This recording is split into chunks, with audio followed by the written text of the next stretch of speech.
Make the ground shake.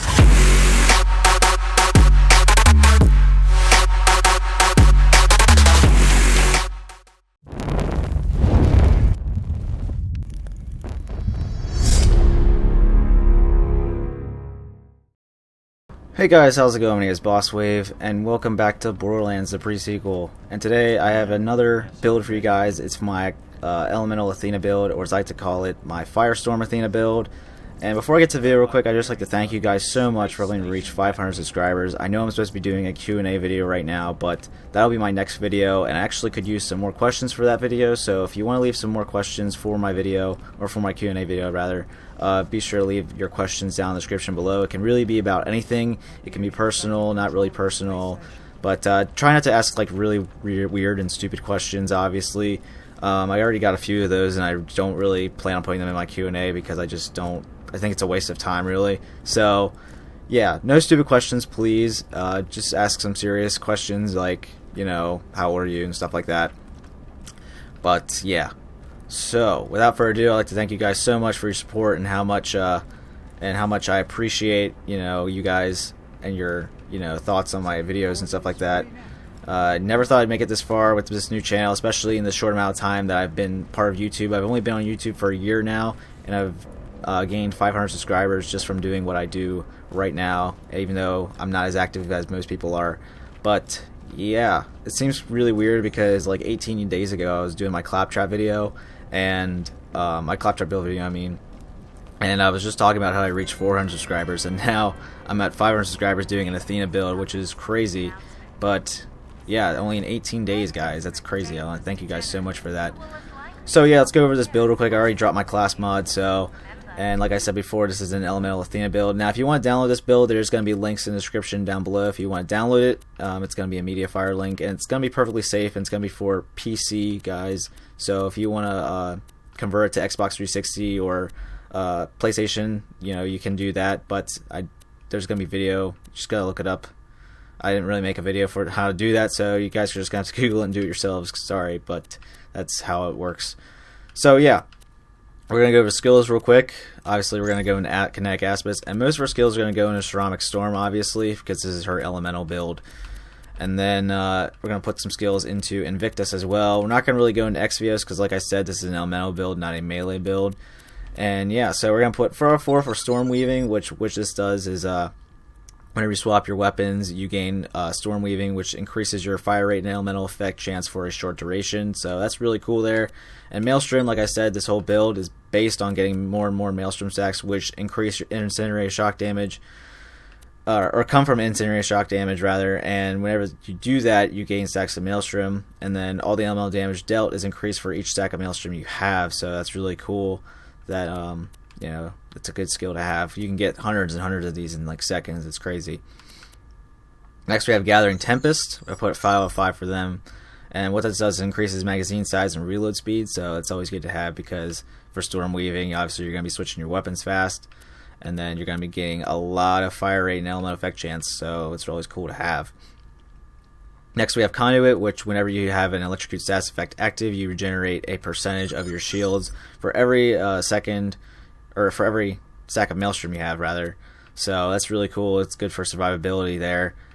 And then next we have Smite, which while you're airborne, shooting an enemy will smite them, causing incinerate and shock damage in a small area. Smite damage increases as you accumulate more stacks of Maelstrom. This ability has a cooldown, which is 12 seconds, as you can see there. Next we have Unrelenting, which is a kill skill. And basically what the skill does is whenever you kill an enemy, increases your weapon swap speed and fire rate for each stack of Maelstrom you have. So we're going to get, again, even more fire rate, which is crazy. You're just going to be shooting wickedly fast. Next we have Zeus's Rage, which whenever you throw the Aspis, a devastating fire and lightning storm will spawn at the target's location, doing area damage for several seconds. The damage of the storm increases based on the amount of damage absorbed by the Aspis. So the more damage you consume from the Aspis, the more damage you're going to do from it, obviously.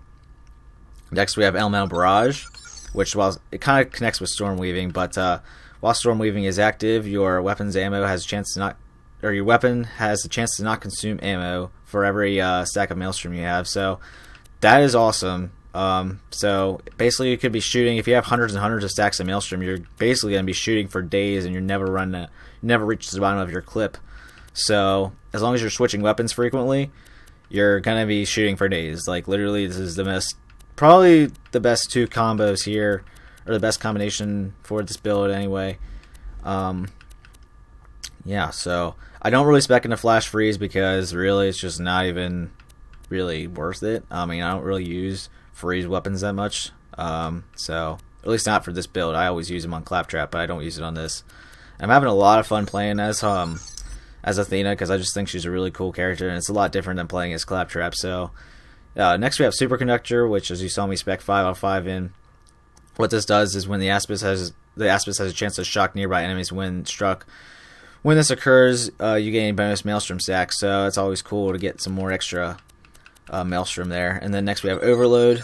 What this does is whenever you kill an enemy who is electrocuted or burning, there's a chance for a status effect to change to a nearby enemy. When this occurs, you gain bonus Maelstrom stacks. This bonus is gained twice if the target is both burning and electrocuted. So basically you can either get 20 bonus stacks or 80 Maelstrom stacks. That's crazy. And then Hades Shackles, which is the capstone for this skill tree here. Basically what this does is whenever you slam an enemy, the nearby enemies around it with a shock tether, and for a short duration it electrocutes them. The tether is broken if you lose the line of sight of the target. Any enemies still tethered at the end of the duration or who die while tethered release an Incinerate Nova, and you gain bonus Maelstrom stacks from that. So that's really cool there. And that's basically everything for Ceramic Storm. Next we go over to Phalanx. I always put 5 out of 5 for Ephidos for increased movement speed and gun damage, which is always nice to have. Next we have Vanguard, which while the Elpis is active, you and your nearby friends gain health regeneration. The health regeneration rate increases as the Elpis absorbs damage.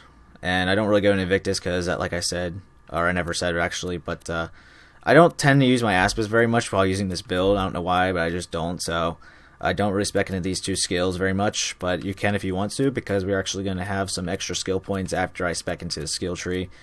And then next we have Prismatic Angius, which the Elpis now stores elemental damage type of the absorbed damage. So if you get shot by a corrosive weapon, you'll absorb that corrosive damage and you can use it against your enemies. So that's really helpful.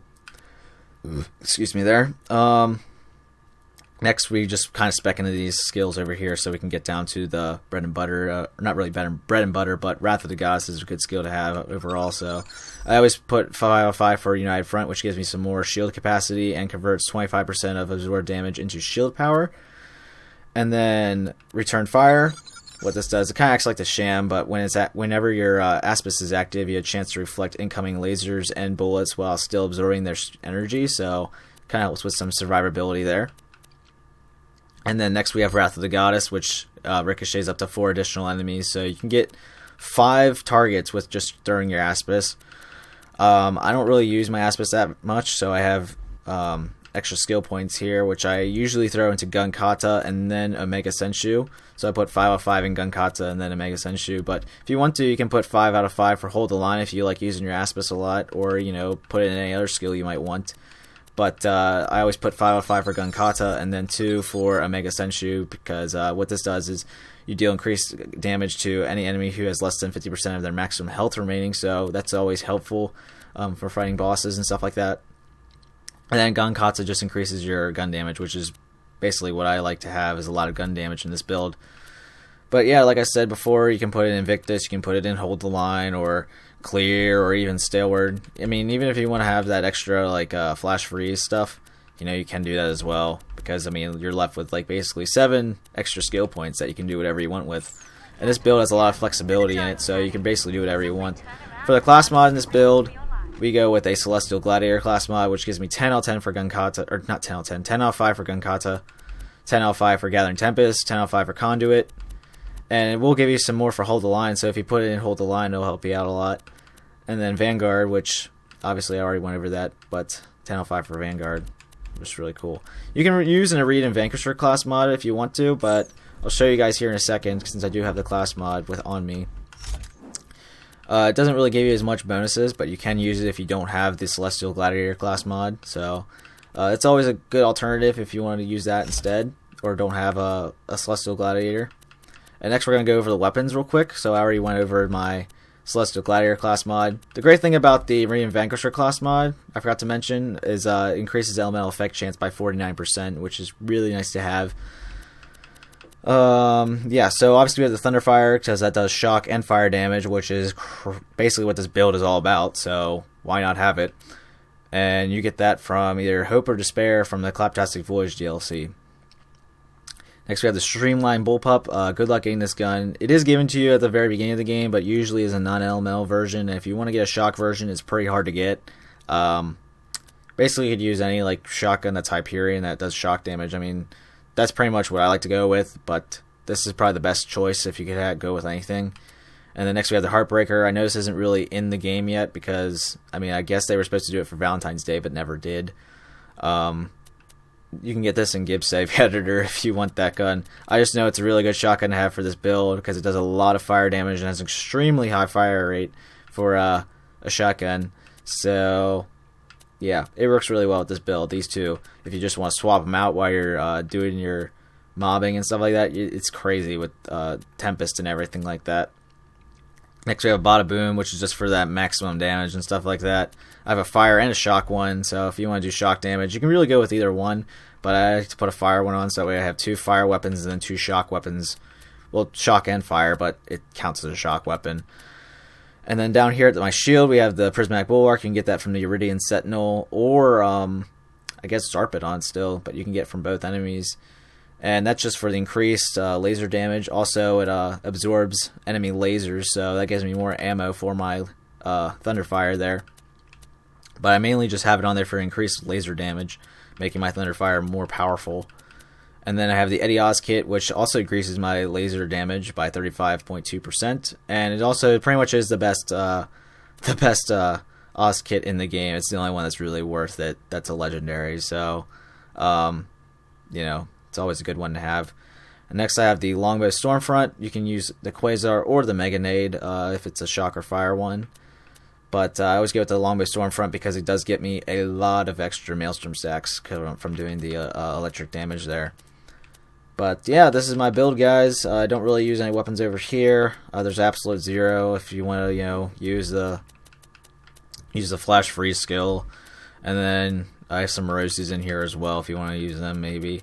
But yeah, I don't really use any other stuff over here. This is pretty much all I use. I don't, have 2 separate builds for mobbing and going up against bosses. This is all I use, really. So yeah, that's the build.